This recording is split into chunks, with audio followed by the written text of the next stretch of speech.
Impilo yokubambisana imnandi nganza kwethu. Ngiyanibingelela emagumbini amanomhlaba. Onibingelela umthandazi Dlamini 30 Mpumalanga. Ngithi mina eyisimene make eyintweni make eyinkingeni enibhekana nazo. Mina ngikuyena ngomkhulu kwami onamandla. Awubheke phela ngomkhulu onamandla. uNkulunkulu wezulu, uNkulunkulu onamandla nkosemakhosi nobukele khona ekhaya. Jehova mkhulu esabeka. Mphakamisele khona nkosemakhosi umnikeza amandla mongcwele kuphila. Nhlanhla yemali, umsebenzi.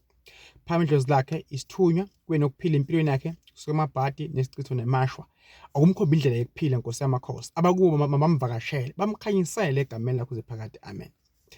Mbukelo khona ekhaya abakina bakunikeza amandla bakuphumelelise bakuphe nenhlanhla inkinga nobhekana nazo notho yisiphi isimo obhekana naso ukuthi uNkulunkulu makubusise abe nawo uJehova ngoba mbukelo khona ekhaya uyasuka unyaka njengamanje sifuna impilo eright. Kubhlungu ukuphila nabantu othi wena uyazi ngeke ngithi mina musu ujabula uma ubona abantu bagcwele emshadweni wakho. No, ungajabula. Ngicela ujabule uma babona bakunikeza ama present.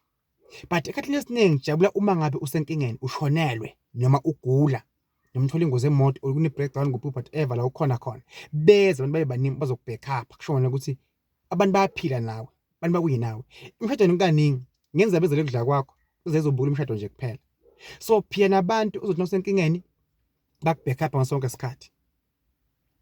Ungaphili nabantu abazokulimaza emoyeni.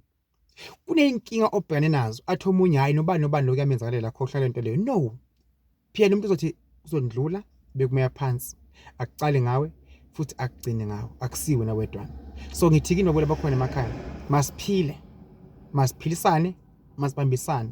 Ngiyabonga kini nonke lapha ku TikTok lapho ngena khona live nani. Ngiyambonga kakhulu uNkulunkulu ukuthi nami bantu bangikhulumisa abantu bangigijimela abantu bangithanda abantu bangikhonzile abantu bayaphila nami. Mina manje indlela engikhule ngayo ungaphika mbukelo khona